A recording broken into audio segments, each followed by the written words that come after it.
Salam sejahtera, salam penuh sukacita. Bisa berjumpa kembali dengan Bapak Ibu adalah suatu kebahagiaan bagi saya. Walaupun kita dipisahkan oleh jarak yang jauh, namun kita dipersatukan melalui jaringan udara. Sehingga dari jauh menjadi dekat karena teknologi. Dan kita percaya bahwa Allah kita adalah roh dan dia ada di mana-mana. Jadi ketika kita beribadah, bersekutu lewat jaringan udara, Tuhan hadir di tengah-tengah kita. Nah, hari ini kita akan belajar satu firman Tuhan tentang membangun keluarga Allah. Berarti engkau dan saya adalah satu keluarga. Walaupun kita tidak pernah ketemu, kita tidak pernah kenal satunya lain, tapi kita satu keluarga di dalam kasih Tuhan. Kita akan berdoa sebelum mendengarkan firman Tuhan. Di dalam nama Tuhan Yesus Kristus kami berdoa. Terima kasih Tuhan, Engkau yang memelihara kami, Engkau yang menjaga kami, mencukupkan kami dengan makanan, minuman, pakaian, tempat tinggal, dan berbagai kebutuhan-kebutuhan dalam hidup kami. Karena kami tahu di luar Engkau, kami tidak bisa apa-apa. Tuhan, Engkau yang sudah memilih kami sebagai umat-Mu, dan kami tersebar ke seluruh dunia. Sebagaimana yang Engkau perintahkan 2000 tahun yang lampau, pergilah jadikan semua bangsa muridku. Dan hari ini seluruh dunia, seluruh bangsa dengan total orang yang percaya kepada Engkau sebagai juru selamat sekitar 2,6 miliar di muka bumi ini. Ini ada satu angka fantastis. Satu angka yang luar biasa, dan Kristen menjadi agama terbesar, agama yang paling banyak pengikutnya di muka bumi. Terima kasih Tuhan, dan kami hanya bagian kecil dari miliaran manusia yang percaya kepada Engkau sebagai juru selamat. Dan saat ini kami akan belajar satu firman Tuhan dengan tema keluarga Allah.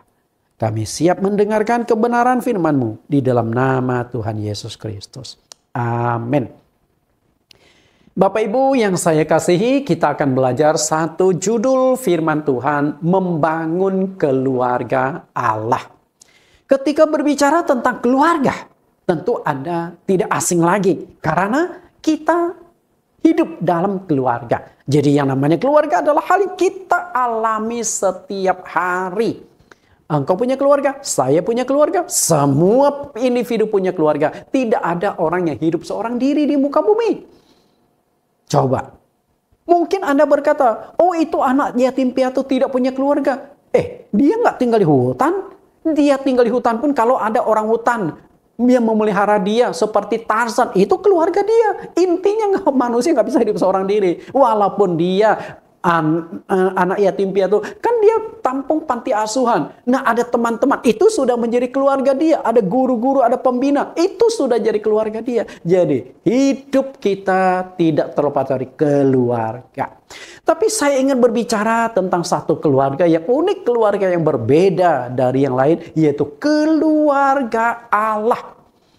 Tapi saya akan menggunakan cerminan keluarga di dunia sebagai cerminan keluarganya Allah. Supaya kita bisa memahami tentang keluarga Allah itu dengan baik. Keluarga. Kamus Besar Bahasa Indonesia menjelaskan keluarga itu adalah orang seisi rumah. Nah, orang yang seisi rumah belum tentu ada hubungan darah, tapi itu sudah menjadi sebuah keluarga. Nah, mungkin lebih rincinya kita lihat, keluarga inti terdiri dari bapak, ibu, beserta anak-anaknya. Itu keluarga inti. Hanya ayah, ibu, anak. Nah, 3 bagian. Bapak, ibu, saya, itu keluarga inti. Dan Anda yang mendengarkan khotbah saya, pasti juga dari keluarga inti. Dulu, saat ini saya tidak tahu usia Anda. Kalau Anda usia 10 tahun, nah itu lengkap, bapak, ibu, anak masih ada. Engkau jadi anak. Tapi kalau saat ini usiamu 50 tahun, mungkin orang tuamu sudah meninggal. Tapi engkau kan pernah dari kecil punya bapak, punya ibu, dan engkau sebagai anaknya. Nah, sekarang berubah. Engkau bapakmu. Engkau adalah bapak. Dan Anda mungkin punya istri. Nah, Anda sudah punya anak-anak. Jadi semacam cycle, semacam lingkaran yang terus berputar membentuk keluarga-keluarga di dunia. Keluarga Allah. Keluarga itu merupakan rancangan Allah sejak awal manusia diciptakan.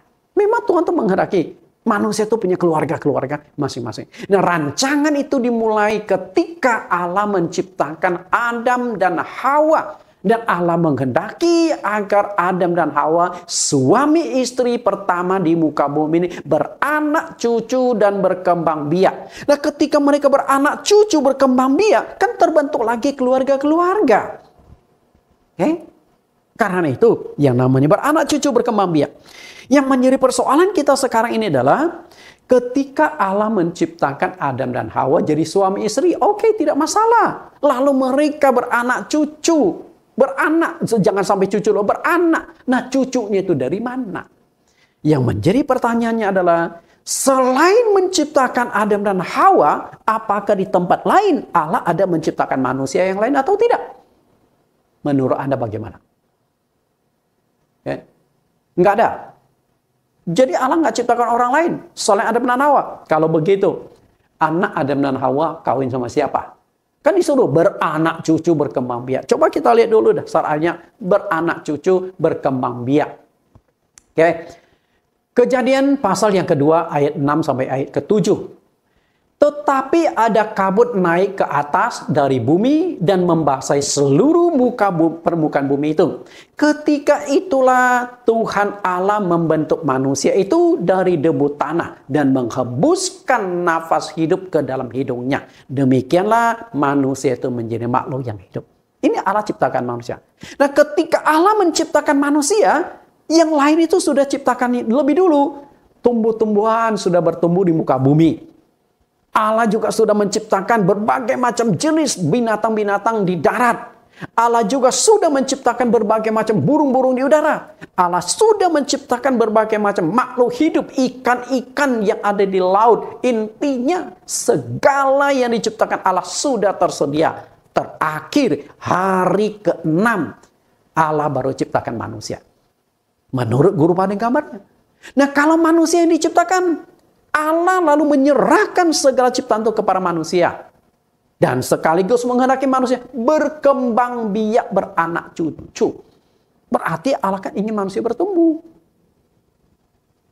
Kejadian pasal 2 ayat 21 22. Lalu Tuhan Allah membuat manusia itu tidur nyenyak. Ketika ia tidur, Tuhan Allah mengambil salah satu dari rusuk daripadanya, lalu menutup tempat itu dengan daging. Dan dari rusuk yang diambil Tuhan Allah dari manusia itu, dibangunnyalah seorang perempuan, lalu dibawanya kepada manusia itu. Awalnya Tuhan ciptakan satu orang, laki-laki yang akhirnya dinamakan Adam. Nah, setelah itu Allah tidak menghendaki manusia hanya seorang diri. Berarti Allah menghendaki ada keluarga yang dibentuk. Bagaimana bisa bentuk sebuah keluarga kalau hanya hidup seorang diri? Maka Allah menciptakan orang yang kedua yang berbeda dengan jenis kelamin dengan Adam, yaitu wanita. Yang akhirnya disebut Hawa. Nah, akhirnya Tuhan persatukan mereka ini menjadi suami istri. Nah, disinilah terbentuk keluarga itu. Jadi yang namanya keluarga itu adalah rancangan Allah sejak dari awal. Nah, kemudian sebagaimana Adam dan Hawa hidup sebagai suami istri, melakukan kontak fisik, berhubungan, dan akhirnya Adam dan Hawa melahirkan anak-anak. Bapak Ibu yang saya kasih, nah di sini kan sudah lengkap arti keluarga itu. Dalam kamus yang sudah kita baca, yang namanya keluarga inti, ayah, ibu, anak. Nah, kita lihat tentang Adam dan Hawa.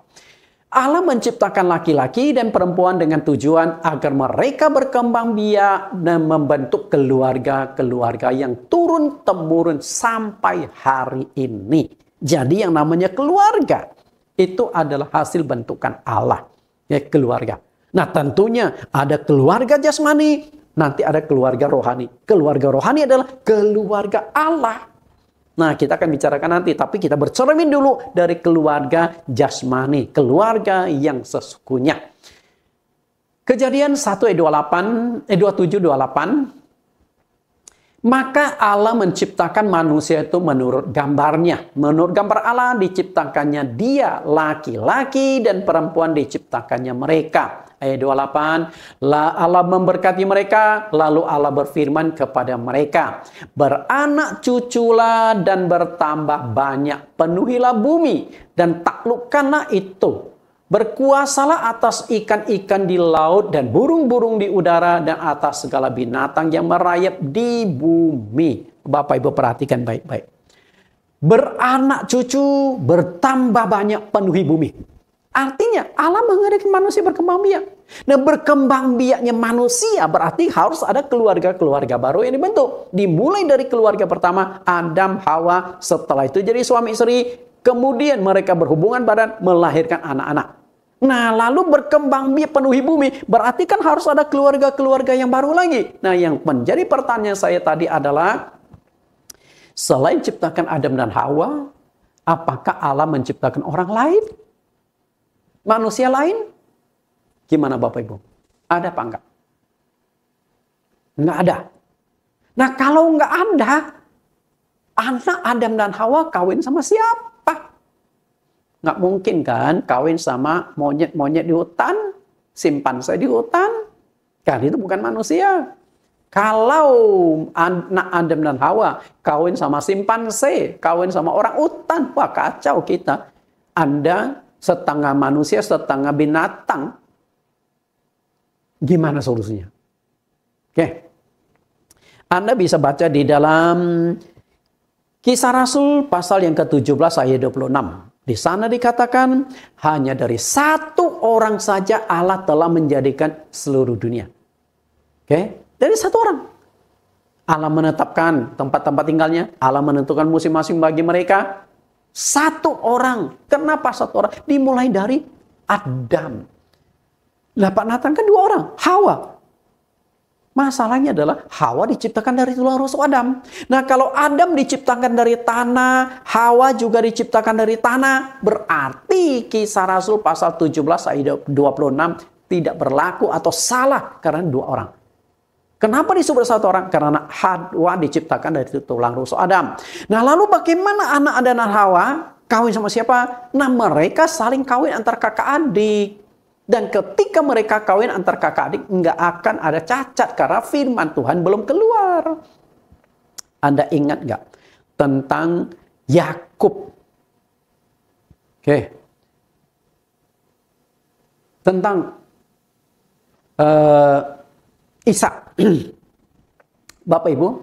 Nah, mereka itu dulu kawin sesama keluarga, nggak ada masalah. Bukan. Lot. Oke, kita coba ambil contoh Lot. Ketika kota Sodom dan Gomora dihancurkan oleh Tuhan. Ini keluarga kecil yang diselamatkan oleh Allah lewat doa sang paman, yaitu Abraham.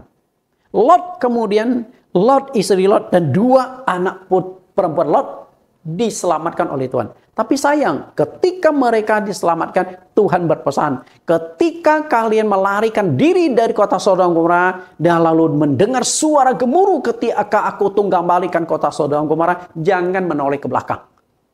Nah, dari ibu, bapak, dua putri, semua lari, tapi sayang sekali istri Lot, dia ingat barang dia emas, kekayaan emas di sana. Dia balik badan untuk melihat, langsung jadi tiang garam. Nah, tinggal Lot sama dua putrinya. Lalu mereka melarikan diri masuk ke sebuah gua. Lalu putri Lot, dua kakak adik ini bicara. Nggak ada laki-laki yang bisa melanjutkan keluarga kita. Gimana nih? Lalu mereka buat bapaknya mabuk, si Lot ini. Mabuk, lalu anak berhubungan badan dengan ayah mereka. Dan hasilnya apa? Melahirkan dua anak. Dua putri menghasilkan dua anak. Dan apakah cacat? Enggak. Bahkan terbentuk sebuah bangsa. Karena saat itu memang belum ada perintah Tuhan melarang. Nah, setelah mulai berkembang biak, larangan Tuhan mulai dikeluarkan di dalam kitab Imamat. Bahwa kakak adik sudah tidak boleh saling menikah. Nah, sejak firman Tuhan itu dikeluarkan, maka pasti cacat kalau hubungan darah terlalu dekat. Oke, nah ini keluarga-keluarga. Kita lihat keluarga terdiri dari suami, istri, dan anak. Oke, suami, istri, dan anak. Itu keluarga inti.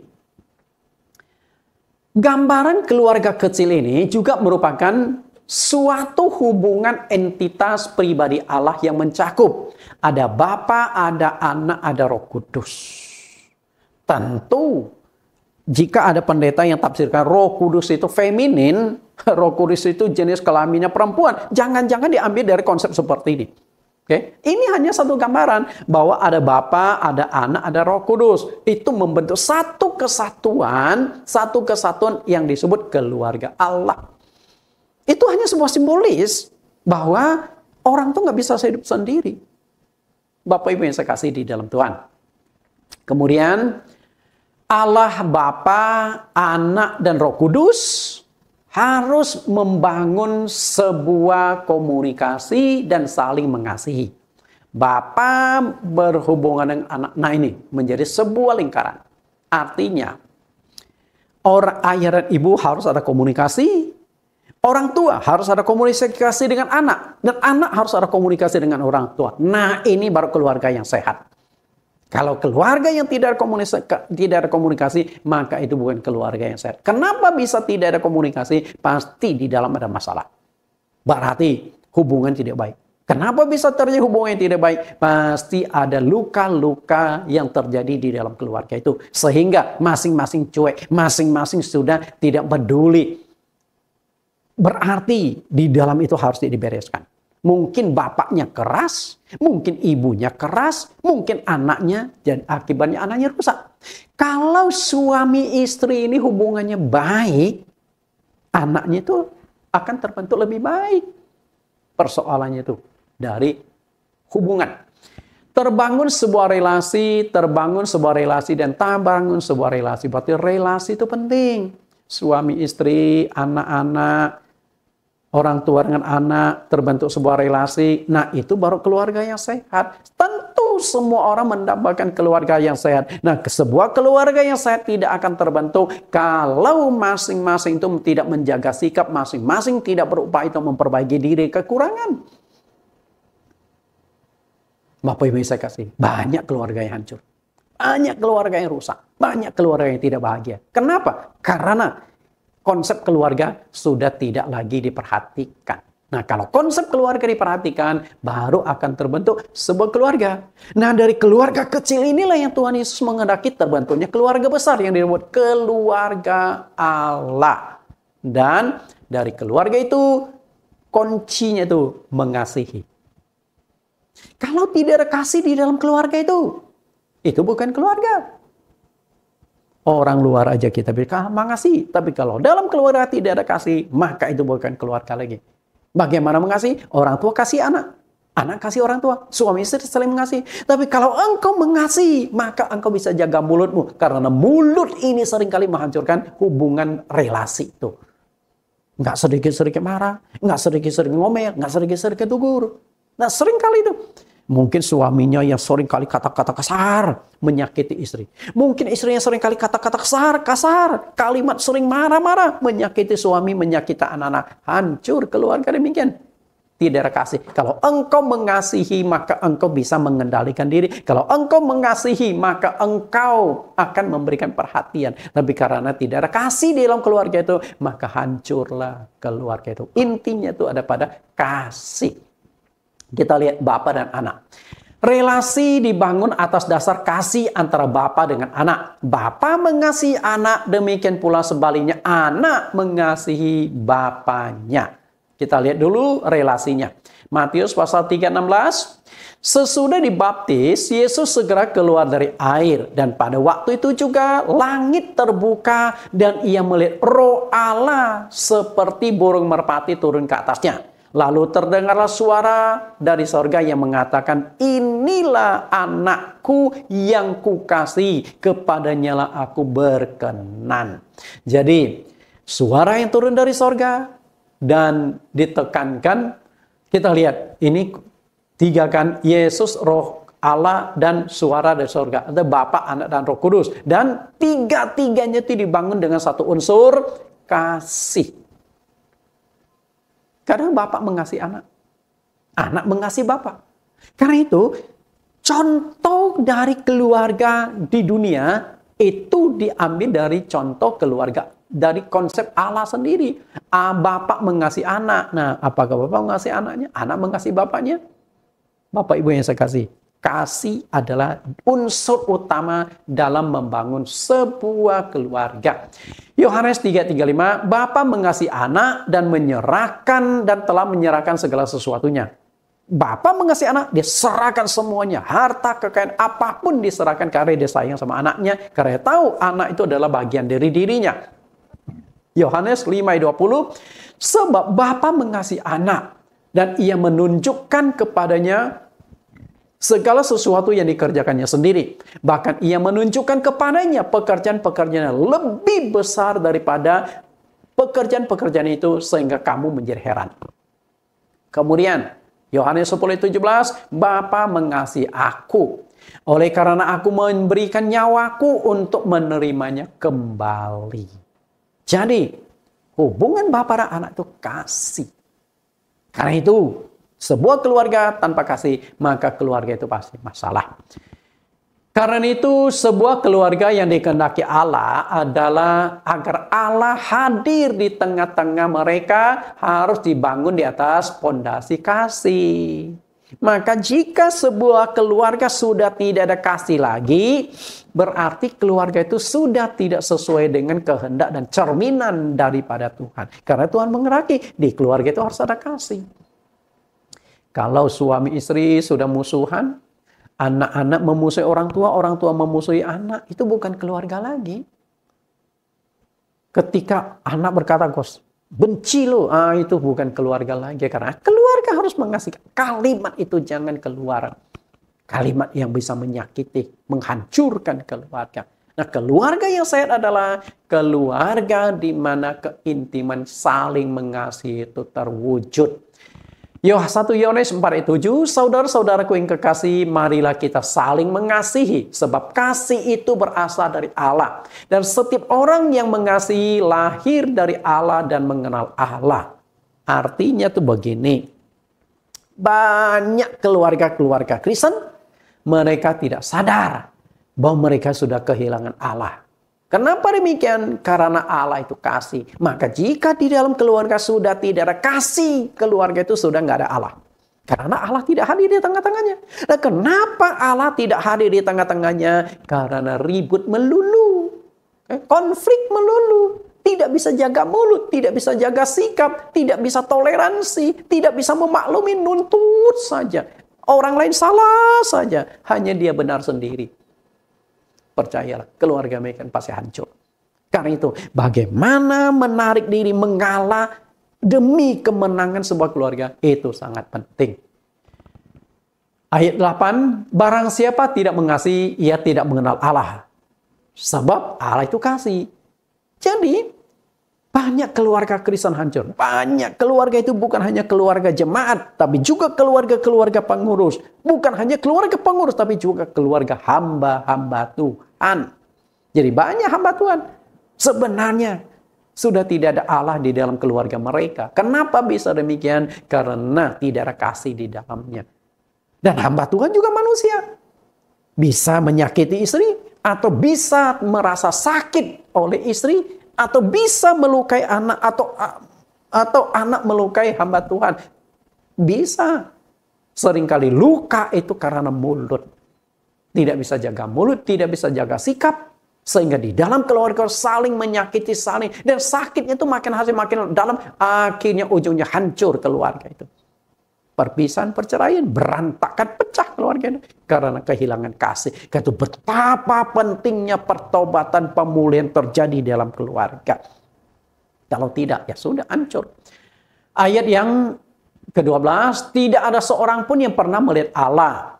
Jika kita saling mengasihi, Allah tetap di dalam kita. Dan kasih-Nya sempurna di dalam kita. Jadi kalau engkau mau tahu, keluarga itu masih ada Allah atau tidak, apakah keluarga itu ada kasih? Kalau di dalam keluarga sudah tidak ada kasih, berarti Allah itu nggak hadir di dalam keluarga itu. Dan kalau Allah tidak hadir di dalam keluarga itu, Allah tidak mungkin memberkati keluarga itu. Ekonominya seret, masalah terjadi, sakit penyakit datang, Karena itu harus cari penyebabnya untuk menyelesaikan masalah di dalam keluarga itu. Karena keluarga harus dibangun di atas kasih.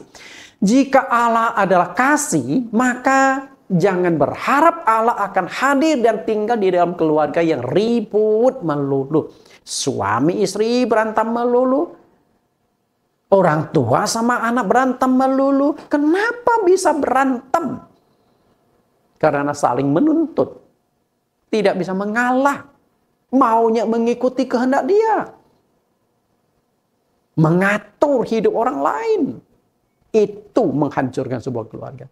Karena itu, kalau kita menghendaki keluarga terutuh, kita harus hidup dengan prinsip-prinsip kehendak Tuhan, firman Tuhan.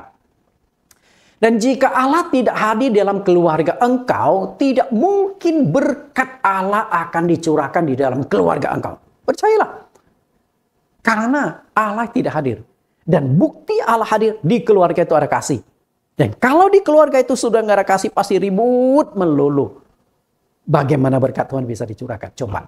Nggak akan bisa.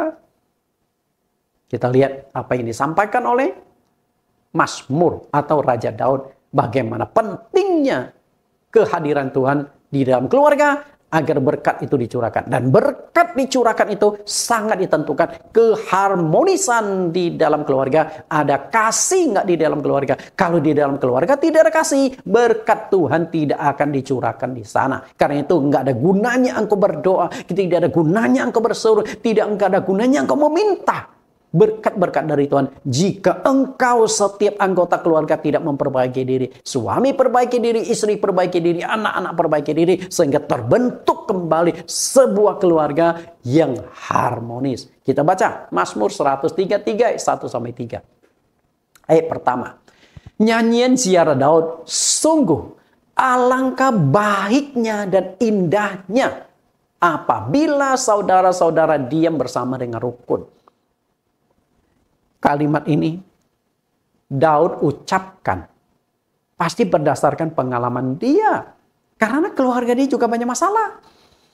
Dia banyak istri. Dan Daud juga memang ada salah. Banyak ambil istri.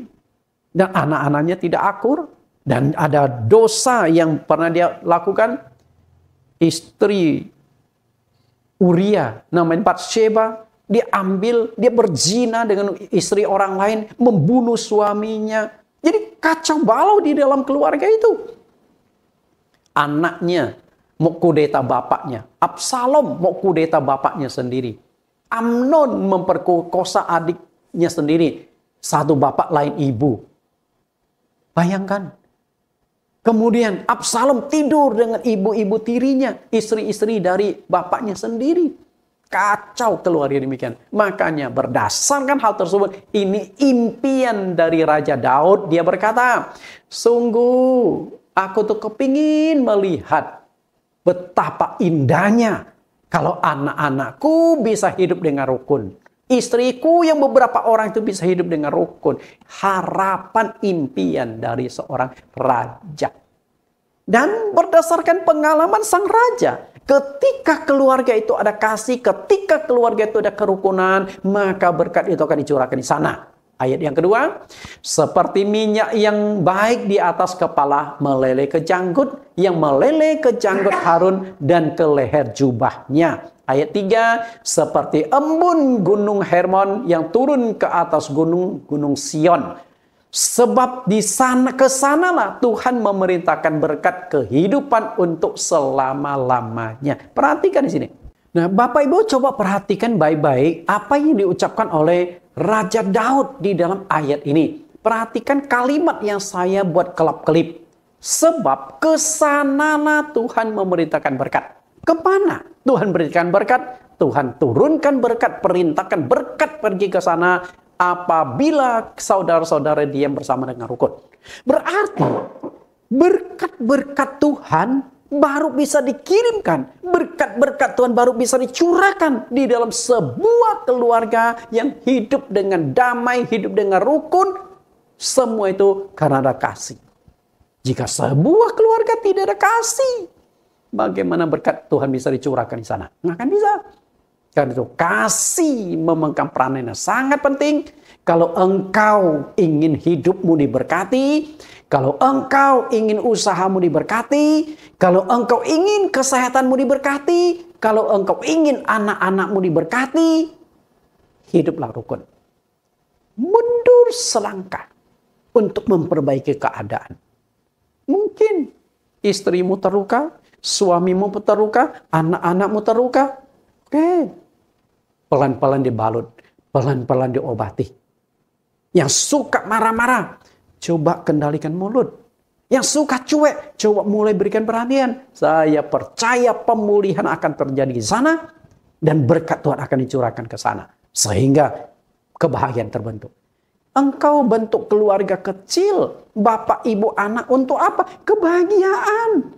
Jika sebuah keluarga sudah tidak ada kebahagiaan, yang ada berantem, membuat orang tidak betah tinggal di dalam keluarga itu, bagaimana keluarga itu bisa Tuhan hadir? Jangankan Tuhan, suami aja nggak betah tinggal keluarga itu, istri aja nggak betah tinggal di keluarga itu, anak-anak tidak betah di keluarga itu, sehingga seringkali keluar menghindari konflik. Karena itu seringkali mulut itu paling susah dikendalikan. Makanya suami kendalikanlah mulut, istri kendalikanlah mulut, anak-anak kendalikanlah mulut. Karena yang bisa memicu kehancuran sebuah keluarga itu dimulai dari mulut. Mungkin tidak lakukan kekerasan fisik, tapi kekerasan verbal, kekerasan dari perkataan itu pun paling menghancurkan di dalam sebuah keluarga.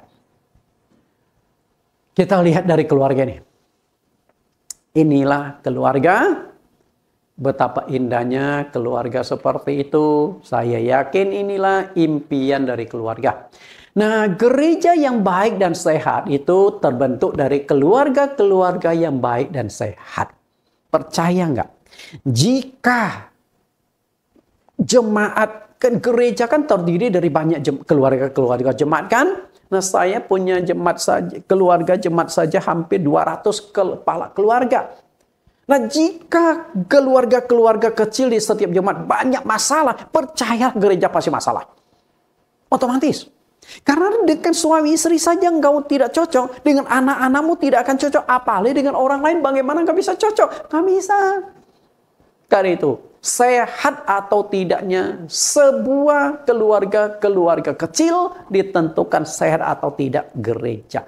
Kalau gereja banyak masalah, gereja banyak konflik, gereja banyak salah paham, gereja banyak berantem, berarti keluarga-keluarga di bawah banyak masalah. Sudah waktunya gembala hamba Tuhan harus bertindak khotbah tentang masalah keluarga-keluarga semua. Bapak Ibu yang saya kasih, karena ini tuh indikator kehancuran keluarga ditentukan oleh gereja. Karena gereja adalah gabungan dari keluarga-keluarga. Gereja yang banyak masalah dan konflik antar jemaat pasti bersumber dari keluarga yang bermasalah. Dan keluarga yang bermasalah akan terbawa di dalam gereja. Karena itu khotbah yang mau disampaikan berarti masalah keluarga. Masalah. Kalau bukan masalah antara suami istri, mungkin Anda bermasalah dengan anak-anak. Biasa dimulai dari suami istri dulu. Suami istri berantem saja, masalah terus. Tentu dampaknya anak. Nah, mungkin antara suami istri hubungannya baik. Nah, masalah adalah anak. Mungkin ayah hubungan dengan anak tidak baik. Ibu hubungan anak dengan anak tidak baik. Kedua anak hubungan ayah dan ibu tidak baik juga. Nah, ini masalah. Oke. Kenapa bisa demikian? Mungkin pola didik, cara didik yang salah. Bermasalah dengan tetangga kiri kanan. Mungkin di dalam keluarga itu udah nggak ada masalah. Tapi masalah timbul dengan tetangga kiri dan kanan.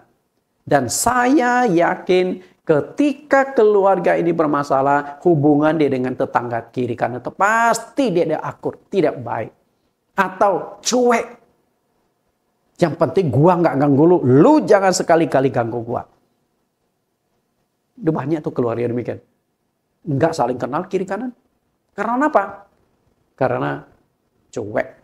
Nah, kalau tidak bermasalah dengan keluarga tetangga kiri kanan, mungkin bermasalahnya di kantor.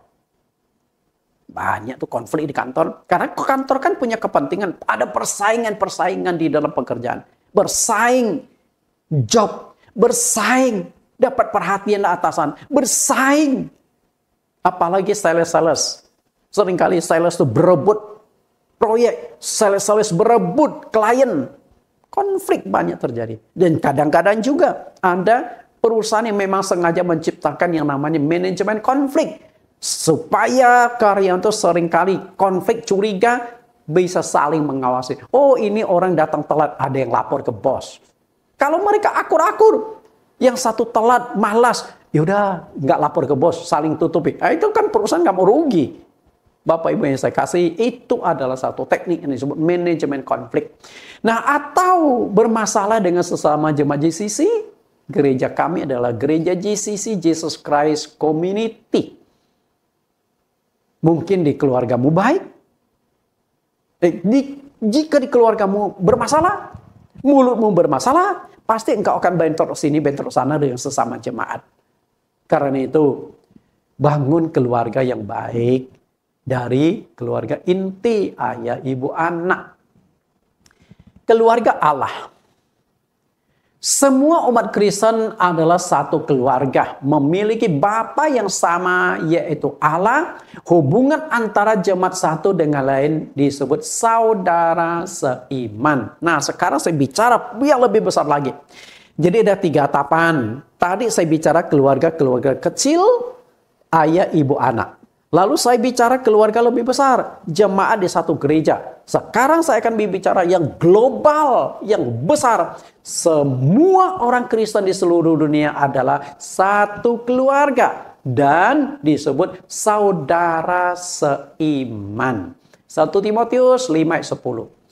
Dan yang terbukti telah melakukan pekerjaan yang baik seperti mengasuh anak, memberi tumpangan, membasuh kaki saudara-saudara seiman. Menolong orang yang hidup dalam kesesakan, pendeknya mereka yang telah menggunakan segala kesempatan untuk berbuat baik. Saudara-saudara seiman. Artinya, mungkin dia bukan kakak adikmu, bukan keluargamu, bukan sanak familimu, tidak ada hubungan darah, tapi dia adalah saudaramu seiman. Yang punya iman yang sama disebut saudara. Yaitu iman di dalam Kristus Yesus. Semua umat Kristen tanpa membedakan suku, ras, bangsa adalah saudara-saudari seiman. Karena itu dimanapun berada, ketika kita bertemu dengan umat Kristen, mereka adalah keluarga besar tanpa membedakan suku, agama, ras. Karena ketika Tuhan beritakan Injil, Tuhan perintahkan kita beritakan Injil, Tuhan sudah rontokkan semua agama, ras, dan golongan. Matius 28:19. Tuhan berkata, pergilah, jadikan semua bangsa muridku. Yang namanya semua bangsa di dalam itu sangat-sangat kompleks. Jangankan semua bangsa. Kita ambil contoh saja bangsa Indonesia. Negara Indonesia. Betapa kompleksnya. Suku. Terdiri dari tidak kurang dari 700 suku. Dan dari 700 suku ini, warna kulitnya beda-beda. Rambutnya juga beda. Coba kita ke Papua. Itu rambut, itu keribu-keribu semua. Kulitnya hitam. Pola hidupnya berbeda. Kebudayaannya berbeda. Adat istiadatnya berbeda. Dan karena beda suku, otomatis bahasanya berbeda. Tapi Tuhan menghendaki yang berbeda-beda dipersatukan menjadi sebuah keluarga besar. Umat Tuhan, keluarga Allah. Semua orang yang percaya kepada Tuhan adalah satu keluarga. Nah, kalau itu satu keluarga, seharusnya bisa saling menolong, seharusnya bisa saling mengasihi, seharusnya bisa saling mengalah. Kata saling itu penting sekali. Kata saling itu berarti tidak ada tuntutan. Tuhan Yesus katakan, kalau engkau menghendaki orang lain perbuat kepadamu demikian, perbuatlah juga demikian kepada orang lain. Itu kata saling. Kalau engkau hanya sepihak, pokoknya gua mau dihormati. Anda nggak pernah menghormati orang lain. Siapa menghormati Anda? Kalau engkau tidak mau dicubit, jangan cubit orang lain. Kalau engkau tidak mau dihina, jangan hina orang lain. Kalau engkau tidak mau disakiti, jangan sakiti orang lain. Kalau engkau ingin dihormati, hormati orang lain. Kalau engkau ingin dikasihi, kasih orang lain. Kalau engkau ingin diterima orang lain, terimalah orang itu apa adanya. Jangan dituntut. Dan itu nggak gampang. Maka harus kata saling mengalah, saling mengampuni, saling mengasihi, dan lain sebagainya. Saling itu berarti dua belah pihak, bukan seorang diri. Itu adalah kunci utama dalam membentuk sebuah keluarga. Dalam keluarga kecil, dalam keluarga jemaat gereja, dalam keluarga semua umat Kristen. Harus ada kata saling. Keluarga. Bagaimana terbentuknya keluarga Allah? Tadi kan kita berbicara nih, keluarga masing-masing, ayah, ibu, anak. Lalu keluarga di gereja yang terbentuk karena ada keluarga-keluarga kecil. Nah sekarang kita berbentuk global. Bagaimana membentuk keluarga Allah? Bapak Ibu yang saya kasih, yang namanya keluarga dimulai dari hubungan darah. Betul nggak? Dari hubungan darah. Adam dan Hawa terbangun sebagai keluarga. Terbangun sebagai suami istri. Tuhan sudah mulai dari hubungan darah. Hawa diciptakan dari tulang rusuk Adam. Tentu ada tetesan darah di dalam diri Adam yang masuk ke Hawa. Dibangun satu tubuh. Dimulai dari darah. Bapak Ibu yang saya kasih, yang namanya keluarga itu dibangun di atas sebuah ikatan, lebih spesifiknya adalah ikatan darah. Bagaimana ikatan darah? Suami istri. Dimulai dari ikatan darah. Suami istri menjadi satu daging, satu tubuh. Yang namanya satu tubuh berarti walaupun mereka berdua berbeda tubuh, tapi mereka dipersatukan, maka menjadi satu darah. Sehingga dari persatuan tersebut menghasilkan keturunan. Maka keturunan itu bersumber dari darah bapak dan darah ibu. Dan maaf kata, sekali lagi maaf kata, bagi wanita, makanya ada yang namanya keperawanan. Dan setiap kali mereka yang menikah, suami istri, mereka yang menikah, kan berlakukan hubungan tubuh. Keperawanan dari istrinya akan diambil oleh suami. Dan ketika keperawanan diambil, tentu menumpang ada darah yang keluar. Maaf kata kalau saya katakan agak vulgar, tapi saya jelaskan karena kaitan dengan darah. Bahwa sebuah keluarga dibangun karena ada darah. Dan saat melahirkan anak, kan darah kan? Apakah melalui sesar ada darah yang keluar? Melahirkan normal juga ada darah yang keluar. Intinya darah ada pengikat di dalam membangun sebuah keluarga. Anak-anak adalah hasil dari pernikahan, punya hubungan darah yang erat. Karena itu orang tua, ayah ibu lalu punya darah. Menghasilkan anak. Anak pertama, anak kedua, anak ketiga. Dan anak pertama, anak kedua, anak ketiga ini darahnya itu dekat. Maka kakak adik nggak boleh saling menikah karena dekatnya darah. Setelah Tuhan mengeluarkan firman-Nya, tidak boleh nikah antar kakak adik. Keluarga pertama Adam dan Hawa.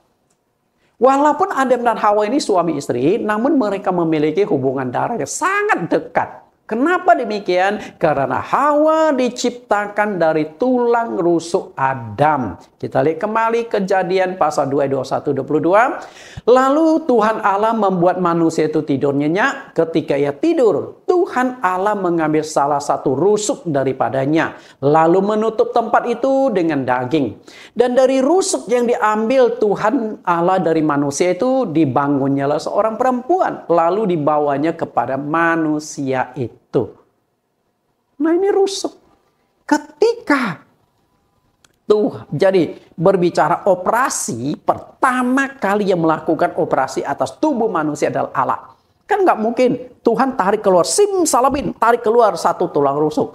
Tapi di sana dikatakan Allah mengambil rusuk, pasti ada luka di operasi. Karena Adam dibuat tidur nyenyak dulu. Karena kalau Adam tidak dibuat tidur nyenyak, bagaimana ambil tulangnya? Berarti kan harus dibedah, dibelek, diambil tulang rusuk, dicabut keluar tulangnya, itu sakitnya itu. Tapi Adam itu seakan-akan sudah dibius total oleh Tuhan, sehingga nggak merasakan sakit lagi. Karena kalau Allah menggunakan kuasanya, Adam yang nggak lagi duduk simsalabim langsung ditarik sebuah tulang rusuk, dibangunlah seorang wanita. Nggak begitu. Artinya ada darah Adam yang sudah tertumpah untuk menciptakan Hawa. Maka sebuah keluarga dibangun dimulai dari darah. Dari darah. Dari Adam dan Hawa lahirlah anak-anak lelaki dan perempuan. Inilah yang disebut saudara dan saudari. Jadi anak Adam dan Hawa itu bukan hanya 1-2 orang. Yang dimunculkan hanya 3 nama. Yaitu Kain dan Habel. Kakak adik. Yang satu peternak, yang satu petani. Lalu Kain membunuh adiknya Habel karena iri hati. Nah setelah Habel dibunuh, lalu Allah gantikan seorang anak laki-laki bernama Set. Tapi bukan hanya 3 anak Adam dan Hawa. Kain, Habel, Set. Enggak. Anak mereka itu ada laki-laki, ada perempuan. Nah ini yang disebut satu keluarga, kakak adik, saudara dan saudari. Karena itu ketika berbicara tentang hubungan darah, dalam kerajaan Allah, keluarga rohani juga dibangun di atas ikatan darah. Keluarga pertama dari ikatan darah. Keluarga jemaat atau gereja juga ikatan darah. Yaitu darah Kristus Yesus. Oleh darah itu kita ditebus menjadi satu keluarga dengan satu Bapa yang sama, yaitu Allah. Karena itu seluruh jemaat dimanapun mereka berada disebut saudara-saudari seiman. Karena itu engkau yang dengarkan khotbah saya saudaramu, engkau saudaraku. Engkau saudariku, aku saudaramu. Kita satu keluarga. Nah kalau kita satu keluarga, seharusnya satu keluarga bisa saling melayani, saling mengasihi. Saya punya harapan, punya impian. Suatu hari saya ke kota Anda, Anda menyambut saya. Kemudian kita bisa melayani bersama. Saya ke negara Anda. Engkau bisa terima saya bisa bekerja melayani tempat Anda. Atau sebaliknya Anda datang ke tempat saya. Karena engkau saudara-saudari, saya akan layani engkau. Nah itu baru satu keluarga. Jangan ada sekat-sekat. Karena kita sudah dipersatukan dengan catatan karaktermu harus bagus ya. Jangan memanfaatkan, oh kamu kan saudara saya pinjam duit dong. Itu nggak beres. Harus murni, saling menolong. Kalau memang menolongnya tujuan murni, ya kita boleh tolong. Tapi jangan memanfaatkan. Jangan manipulatif dengan dasar engkau saudaraku, engkau saudariku. Karena itu kadang-kala saya melihat di gereja. Antara jemaat saling bisnis, boleh saling bisnis. Tapi harus menjaga, jangan karena sesama jemaat seenakmu. Harus ada aturan. Bisnis ya bisnis. Keluarga jemaat ya keluarga jemaat. Karena itu harus punya etika. Darah Yesus telah menebus kita menjadi satu keluarga. Bahkan bukan hanya satu keluarga, tapi satu tubuh. Kita lihat dulu bagaimana ditebus menjadi satu keluarga.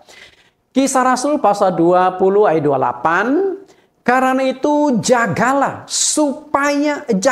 dirimu dan jagalah seluruh kawanan, karena kamulah yang ditetapkan Roh Kudus menjadi penilik untuk menggembalakan jemaat Allah yang diperolehnya dengan darah anaknya sendiri. Nah, gereja atau jemaat kan satu keluarga.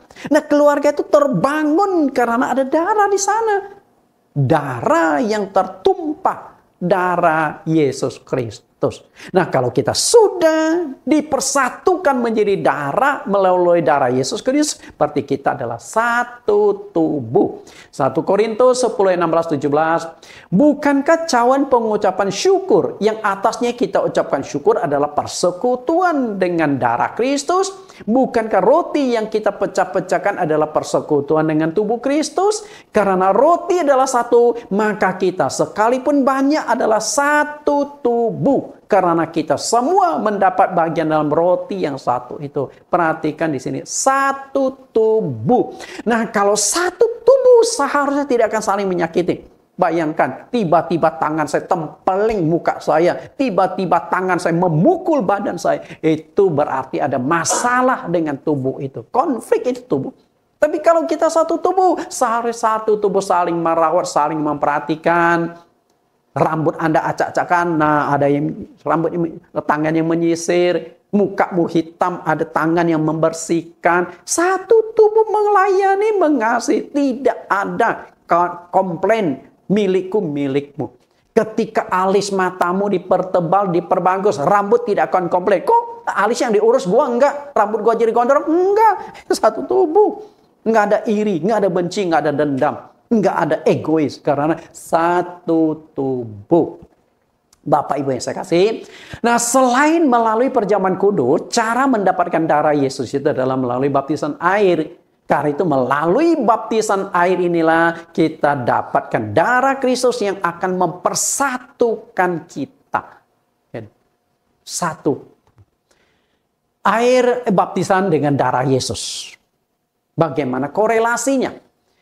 Ketika Yesus disalibkan di atas kayu salib, setelah mati ada prajurit yang menimpa lambung Yesus. Dan dari lambung bekas tombak itu keluarlah air dan darah. Berarti kita dipersatukan oleh darah Yesus. Kristus menjadi satu keluarga, tapi diwujudkan lewat baptisan. Nah, berarti baptisan itulah yang menjadikan kita saudara-saudari seiman. Jadi sebenarnya yang mengampuni dosa kita adalah darah Yesus. Matius 26 ayat 28. Sebab inilah darahku, darah perjanjian yang ditumpahkan bagi banyak orang untuk pengampunan dosa. Darah Yesus tertumpah mengampuni dosa. Karena itu di atas kayu salib Yesus sudah lakukan transformasi. Jadi yang mengampuni dosa itu adalah darah Yesus. Darah Yesus. Tapi bagaimana kita dapatkan darah Yesus yang sudah kering, sudah hilang 2000 tahun di Bukit Golgota? Lewat baptisan. Karena apa? Yesus sudah melakukan transformasi dari darah ke air. Maka di atas kayu salib, Yesus sudah keluarkan darah dan air. Yesus lakukan transformasi itu. Kita lihat darah dan air. Yohanes 19 ayat 30, tetapi ketika mereka sampai kepada Yesus dan melihat bahwa ia telah mati, mereka tidak mematahkan kakinya. Ayat 34, tetapi seorang dari antara prajurit itu menikam lambungnya dengan tombak dan segera mengalir keluar darah dan air. Darah dan air. Dan orang yang melihat hal itu sendiri yang memberi kesaksian, dan kesaksiannya adalah benar. Dan ia tahu bahwa ia mengatakan kebenaran supaya kamu pun percaya. Karena itu, kita semua orang berdosa nih. Kita semua orang bersalah nih. Artinya tidak ada manusia yang sempurna. Semua orang punya dosa, semua orang punya kekurangan, semua orang cacat. Tapi kita diampuni oleh darah Yesus Kristus. Dan darah Yesus Kristus disalurkan lewat baptisan. Maka baptisan itu punya khasiat, baptisan itu punya kuasa untuk mengampuni dosa-dosa kita. Nah, setelah dosa kita diampuni, lewat baptisan kita dapatkan sebuah status sebagai anak Allah. Makanya ketika Yesus dibaptis di Sungai Yordan, ketika Yesus keluar dari air baptisan, muncullah suatu suara, inilah anakku. Artinya, orang Kristen seluruh dunia ditebus oleh darah Yesus, diikat oleh darah Yesus. Nah, bagaimana supaya kita bisa menjadi saudara seiman? Dibaptis. Jadi semua orang yang sudah dibaptis, dia akan menjadi anak-anak Allah. Berarti kita punya Bapa yang sama, yaitu Allah Bapa, dan kita adalah anak-anak Allah. Berarti semua saudara-saudari kita adalah seiman. Kakak adik, saudara seiman, saudara di dalam Kristus Yesus. Galatia 3:26-27, sebab kamu semua adalah anak-anak Allah karena iman di dalam Kristus Yesus. Karena kamu semua yang dibaptis dalam Kristus telah mengenakan Kristus. Engkau anak-anak Allah melalui baptisan. Nah, kalau kita sudah dibaptis, berarti dia sudah menjadi jemaat. Karena itu, batasan di gereja kami adalah yang namanya jemaat itu adalah yang sudah dibaptis di gereja GCC, Jesus Christ Community. Nah, kalau dia belum dibaptis di GCC, dia itu masih kami anggap sebagai simpatisan. Ya udah, bertamu saja. Tapi kalau dia sudah dibaptis, maka namanya akan tercatat di buku organisasi gereja GCC, jemaat GCC. Nah, kalau dia sudah jadi jemaat, sudah menjadi bagian dalam keluarga GCC, nah disinilah saudara seiman. Oke, jadi istilah saudara-saudari itu karena kita semua adalah anak-anak Allah. Efesus 4 ayat 5, satu Tuhan, satu iman, satu baptisan, satu Allah dan Bapa dari semua. Allah yang di atas semua dan oleh semua di dalam semua.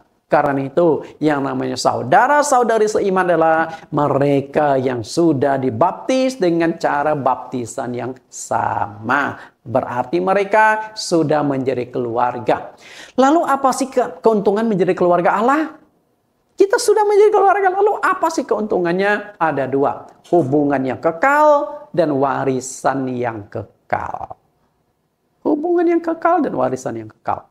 Bapak Ibu yang saya kasihi, kita lihat hubungan dan warisan yang kekal. Yang namanya keluarga, jasmani dan rohani.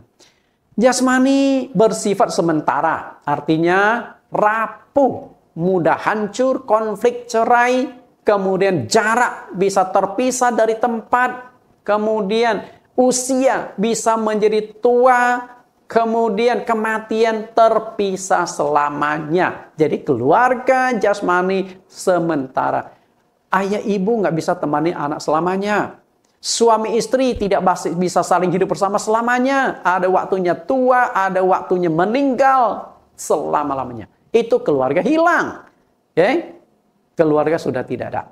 Nah, tapi keluarga rohani bersifat kekal. Hubungan saudara-saudari seiman lebih kuat dan lebih permanen. Bukan hanya di dunia, tapi berlanjut ke sorga. Suami istri, bisa saja suami nggak masuk sorga. Istri yang masuk surga, atau sebaliknya, istri tidak masuk surga, hanya suami yang masuk surga, atau sebaliknya, ayah ibu masuk surga, anak masuk neraka, atau sebaliknya, anak masuk surga, kedua orang tuanya tidak masuk surga. Keluarga di dunia hilang, tapi keluarga di surga tetap selamanya.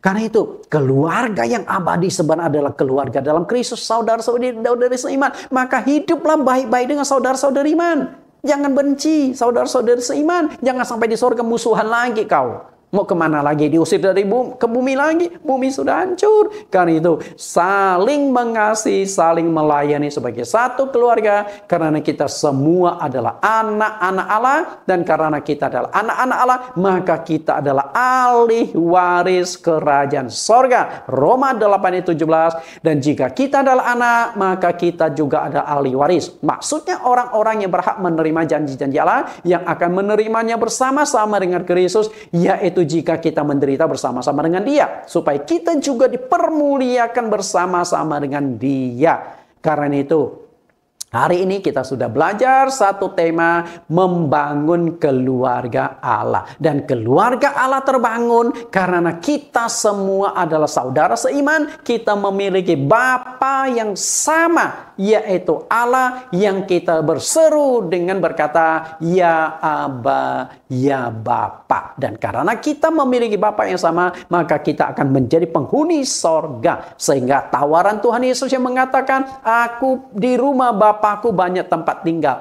Berarti Bapaknya Yesus juga Bapaknya kita. Di sana banyak tempat tinggal. Yesus sedang pergi ke sana sebagai saudara yang sulung. Karena Yesus adalah saudara sulung bagi kita. Saudara sulung kita, koko kita sedang pergi ke sorga. Menyediakan tempat di sorga. Sehingga kita bisa tinggal selama-lamanya bersama dengan Bapa di sorga. Karena kita semua saudara seiman, kita adalah anak-anak Allah dan menjadi ahli waris kerajaan sorga. Karena itu, sebagai satu keluarga Allah, yang dituntut Allah adalah saling mengasihi. Karena itu sesama jemaat saling mengasihi, saling mengampuni, saling memaklumi. Jangan ada konflik. Karena konflik itu melukai Bapa di sorga. Coba anak-anak berantem, emang Bapak tenang melihatnya? Enggak. Makanya sesama jemaat jangan berantem, mengalahlah sedikit, mengampunilah supaya nak Bapa di sorga itu senang karena ada kasih Kristus yang menaungi kita. Sebagai tanda bukti bahwa kita masih menjadi Kristen, kita masih menjadi pengikut Kristus kalau kita saling mengasihi. Kalau sudah tidak ada kasih, berarti kita bukan Kristen lagi. Maka dalam satu keluarga, baik keluarga kecil, keluarga inti, ayah, ibu, anak, maupun keluarga jemaat di gereja saling mengasihi, maupun keluarga jemaat secara global seluruh dunia, semua orang Kristen adalah saudara-saudari seiman yang harus saling mengasihi, karena unsur utama di dalam Kristen itu adalah kasih. Semoga kebenaran firman Tuhan hari ini menjadi cerminan bagi kita untuk saling mengasihi. Tuhan Yesus memberkati. Kita tundukkan kepala kita, kita berdoa. Terima kasih Tuhan, kami sudah mendengar sebuah kebenaran tentang keluarga Allah. Bagaimana membangun sebuah keluarga Allah, supaya dari keluarga inilah yang terbangun sehingga ada hubungan yang erat. Dimulai dari keluarga kecil, keluarga masing-masing. Ada ayah, ada ibu, ada anak. Dan kemudian ayah, ibu, anak ini membentuk banyak keluarga-keluarga kecil, lalu berkumpul di gereja. Terbentuklah keluarga di jemaat. Sehingga satu gereja menjadi sebuah keluarga saudara seiman. Dan kami kemudian diarahkan lagi menjadi sebuah keluarga besar. Seluruh umat Kristen dimanapun mereka berada, kami memiliki Bapa yang sama, yaitu Allah Bapa kami, Sang Pencipta langit dan bumi, yang dipersatukan melalui penumpahan darah Yesus Kristus, sehingga kami menjadi saudara-saudari seiman.